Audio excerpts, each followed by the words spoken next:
Hello guys, how you doing? Welcome back to Only by the Regens. So we've had our youth intake for this season, and here we have it. Tuchel, our head of youth development, good old Thomas there, is excited by Craig Mills, whom he feels has the potential to be one of the most gifted players to come through the youth ranks at Liverpool in recent years. So let's see how good Craig Mills actually is. Looks pretty average, to be honest. I mean, he's a cam. He can play striker as well. Well, he's accomplished at striker. I mean, he's a cam with free passing, which is pretty bad. His finishing's okay. So I guess shadow striker, yeah, he would be okay. But again, free passing is just not great. His report is 3-star, which probably means that's including a black star. So I mean, that could change once he joins our under-18s. That could go up to 4-star, or I don't know. They re-evaluate it, don't they? So I guess that's not set. But at the moment, he looks pretty average. His information, he's got a balanced personality. He's been touted by the media as the next Wayne Rooney. What? He's got free passing. I'm not sure Wayne Rooney's ever been that quick. What on earth? That is just bizarre. Right, our other youth candidates, we've got only one other good, or goodish player, Martin McCauley. He's a left mid. We do need a left mid. But again, yeah, he looks pretty average. I mean, he has a fair amount of attributes close to 10, which would make him look a bit better. Obviously, he's quick, which is okay. Yeah, he looks okay. What's his personality? Ambitious. That's a lot better than balanced, anyway. But who knows? He's not the best of fucking youth intakes by any means, but you know, you can have worse. We have Spartak Moscow as our new feeder team. The reason I chose Spartak Moscow is because we didn't have a scouting presence in Russia or Eastern Europe prior to this, and obviously the more affiliated clubs you have all over the world, your scouting knowledge, your world knowledge, this thing here will go up, which means you'll see more players here when you're trying to filter them down. So you'll see maybe the obscure players that are really good, but you've missed them in the past. So that's the reason for doing it anyway. That's the reason for having really good knowledge everywhere. But obviously I'd focus on the stronger regions. I mean, the Caribbean, they're not really going to be creating the next Messis, are they? Let's be honest. Also, it's getting pretty difficult to poach young European regions at the moment, the good ones anyway. It just feels like, because we're 9 years in, and each year, obviously, the reputation grows of the clubs that are in the top divisions. So the middle table sides, the smaller sides in the divisions, their reputation, their average reputation now is like 4 to 4.5 star. So when they spawn someone really, really good, they want to stay put rather than move into your Liverpools, Uniteds, your Chelseas, whatever. They seem to be staying put now, which is obviously what they should do in the first place, but it's not good for me when I want to actually poach them and develop them from a young age. And it stops you from getting them on the cheap as well. So, apart from obviously a few teams, it narrows down the choice so much in Europe that you kind of have to rely on South American talent. I mean, Brazil's just like a massive pool of regen talent anyway. So it's not a problem, but it's just a little bit irritating. On to the recap. So after we played Roma in the last 16 first leg, we then had Stoke away in the Premier League. We managed to beat them 3-0. Dino, Turnbull and Lorenzini getting the goals there. Next up was Hull. We drew 2-2. Not a bad result, like considering we were 2-0 behind at half time. Dino saved us in the second half. Sasha Ball finished the game on a 5.9. That is not very good. Next up was Manchester City in the Capital One Cup final. Our first final we've lost in a while, I think. Can't remember the last one, to be honest. And we lost it 5-4 in extra time. And Igor scored a 119th minute winner. An ex-Liverpool player, so it wasn't ideal. But it happened, but it's only the Capital One Cup in the end, so it doesn't really matter. Next up after that was Newcastle at home in the FA Cup 6th round. Beat them 4-2, Cresswell, Sterling, Ball and Turnbull getting the goals there. After that was Roma in the return leg of the last 16. We beat them 3-1, Lorenzini getting 1 and Cresswell getting 2. After that was Notts Forest. We beat them 5-2 away in the Premier League. Turnbull getting 2, Diana, Sterling and Ball getting the other goals there. After that was Norwich. 6-0 win, Sandoval getting 4 and Diana getting 2. Sandoval started scoring a fair amount of goals after this game actually. In the Everton game after that one, in the Merseyside derby at Goodison, he got another hat-trick. So we got 4 goals there and then a hat-trick. Diana, Sterling getting the other goals. Then we played Reading, beat them 7-1, Sasha Bowl getting 2 and Sandoval got another hat-trick. And Lorenzini got 2. Then United was up for us at Anfield. A really boring game this one, I was quite surprised. We usually batter teams at Anfield. Like, it doesn't really matter how big of a team they are, we usually batter them. So this was the first time in a while a team came to Anfield in the Premier League and finished the game with more shots. So it was a real boring game, that one.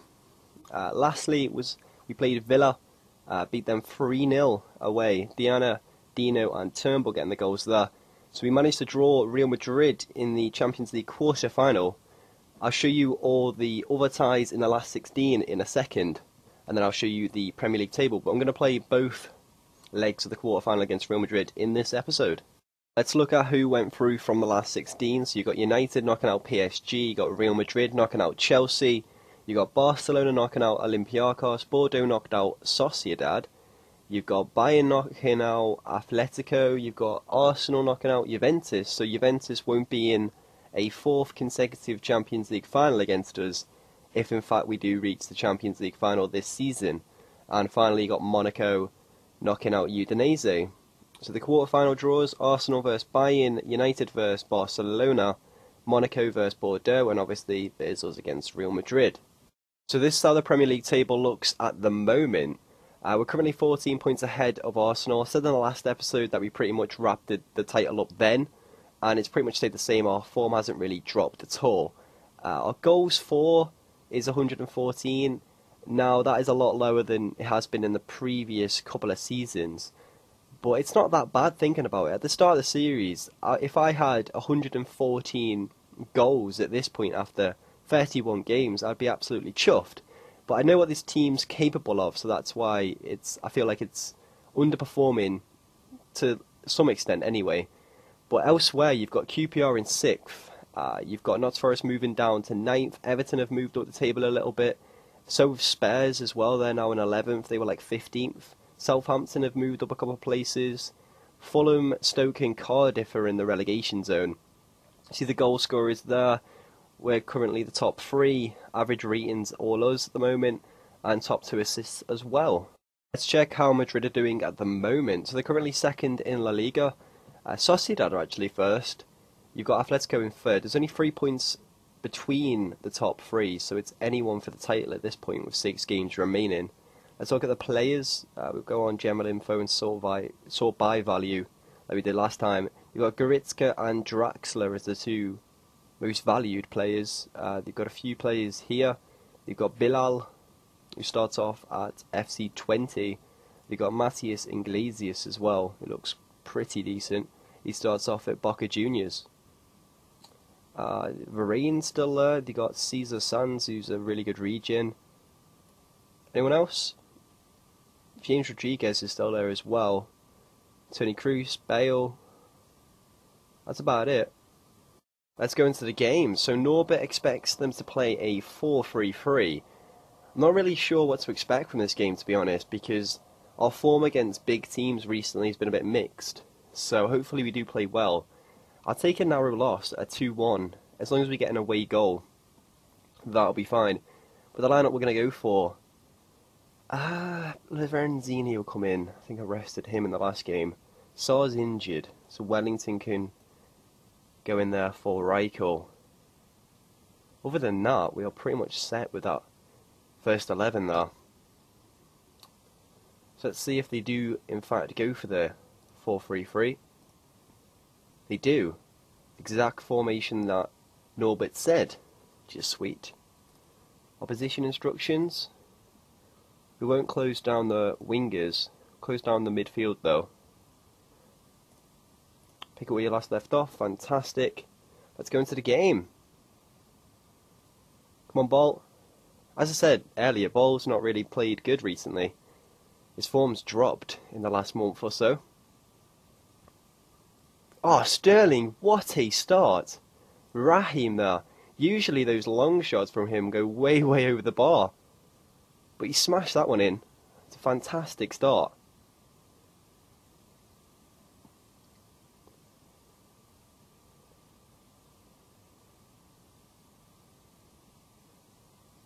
Great finish. We get a second. Oh, we do! Turnbull straight away. This is fantastic. 2 away goals. Cheeky little corner. Lorenzini, oh my days, we've made it 3-0. What a free kick. Literally every highlight we're having at the moment is going in.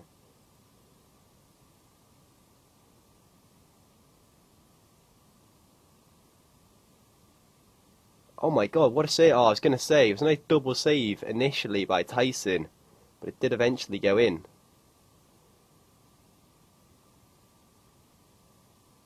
Yeah, Goretzka reacting quicker than, I think that was Villa.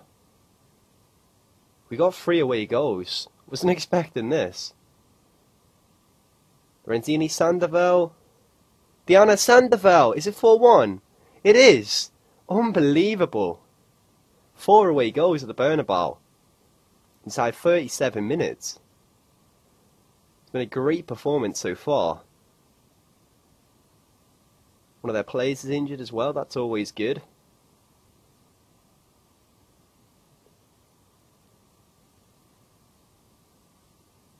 Sandoval? No, he gets tackled. Now Madrid can break.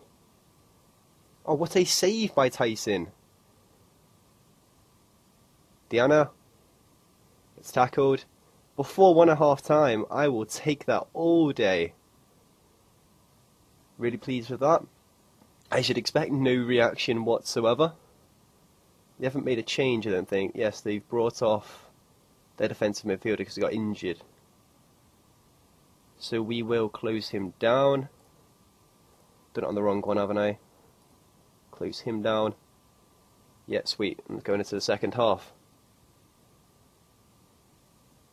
Lorenzini. Well, 4 away goals. This is superb.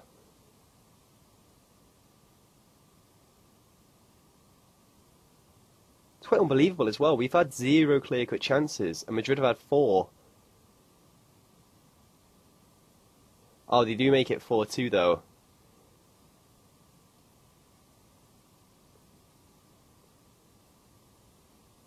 Oh, cheeky backheel by Draxler there, setting up James Rodriguez. Ball.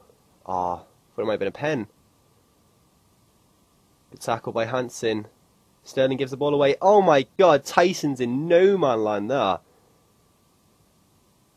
What's he doing? Look at that.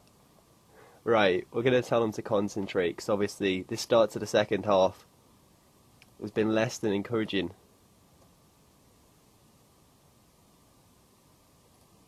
Right, I think we will go harder on the striker. Other than that though, we'll close down Sakho less. Nothing else is fine, I think. We can get the 5th. Be perfect. Oh, Sandoval's through. Sandoval. Oh, Sterling. He hit the post. Sandoval again. Lorenzini. No, it's ping pong. Turnbull, Sandoval, and he does make it 5. 5-3. Fantastic. We have had 9 half chances. Yet to have a clear-cut chance. But our finishing's been really, really good here. I think we'll bring off Sterling for Scott Law. The usual substitution. We'll bring off Diana as well for Hurst.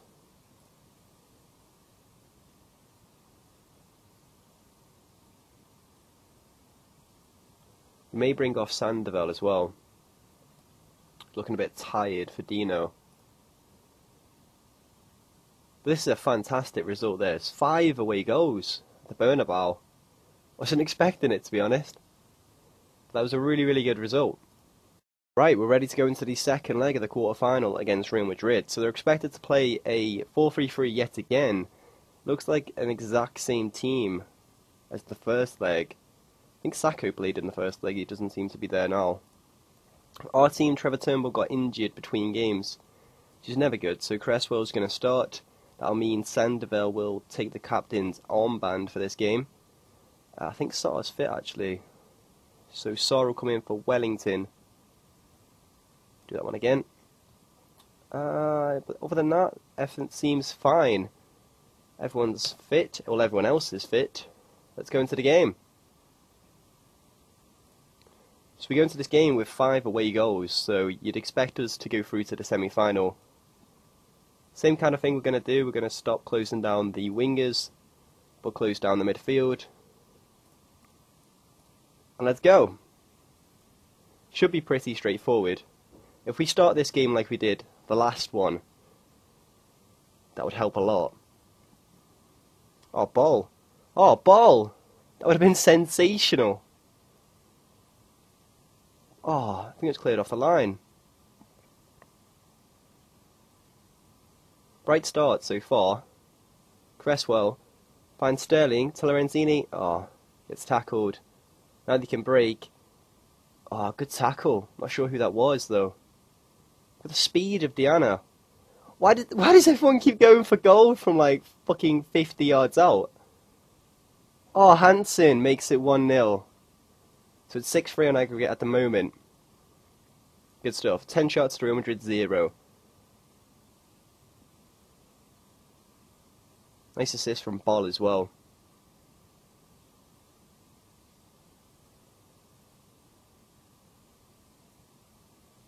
You'd think if we get the second here. Oh, Sterling! This is much, much better than what I've seen recently anyway from this team. Just keeps running and eventually runs past the keeper. Lorenzini, Sandoval, surely. Oh, he took too much time. Lorenzini again, Gonzalez, Diana, and Diana makes it 3-0. And it's 8-3 on aggregate. 16 shots inside 26 minutes against Real Madrid. Really, really good. So hopefully we can go on and batter them.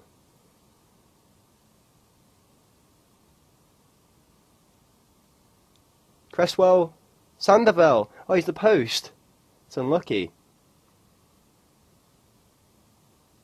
Right, so we go into the half-time break with a 3-0 lead at the moment. Obviously, I'm delighted. So Sarr and Cresswell. Ooh, they've changed formation. They've dropped. They started with a 4-3-3, didn't they? So they've gone for a deep 4-2-3-1. So we'll see what he thinks first. We're still not going to close these people down here. But we are going to close down both of their defensive midfielders. I'm debating whether to close down James Rodriguez. If we do that though, the back three may be out of place. So no. I may actually tell Sarr to track him. Where is he? There we go. Make things easier for me in the second half. Even though they've only had one shot, they have changed formation. Diana, nearly.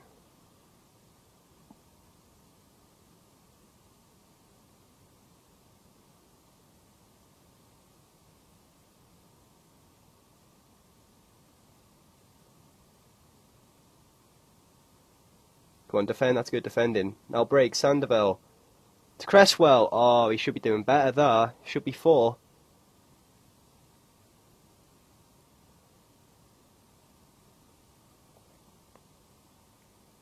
Ball? Almost. We've had 29 shots in this game so far. Madrid have only had 1. It's been really impressive. Hopefully it continues for the rest of the season. Oh, they do get a goal though. Ricky. A Regens scoring for them there. First shot on target as well. Quite annoying. There goes our clean sheet. Are they going to make it 2?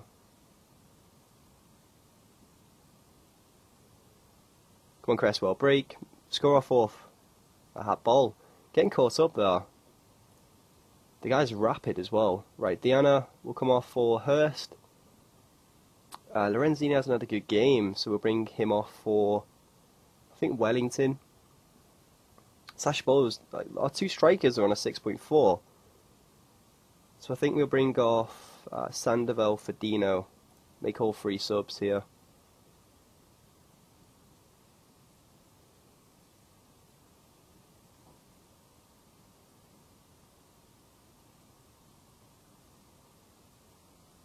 Come on, defend. Oh, he scored a...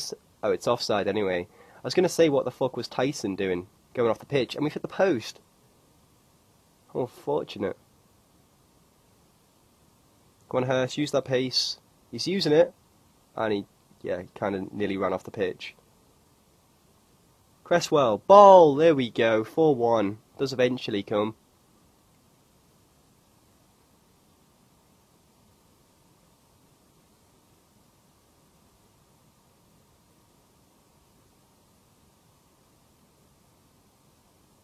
But that should be that. And it is 9-4 in aggregate. Really, really good stuff. These are the teams that advance to the semi-final of the Champions League. You have Arsenal knocking out Bayern Munich, you have Barcelona knocking out United, and you have Monaco knocking out Bordeaux, and obviously us knocking out Real Madrid there. So let's do the draw for the semi-final. Who are we going to get? With the first team up, and it's going to be Barcelona. So I will play Barcelona in the next episode, guys. I'll probably play both legs in that episode. So I hope you enjoyed this one, and I'll see you in the next one. Bye-bye.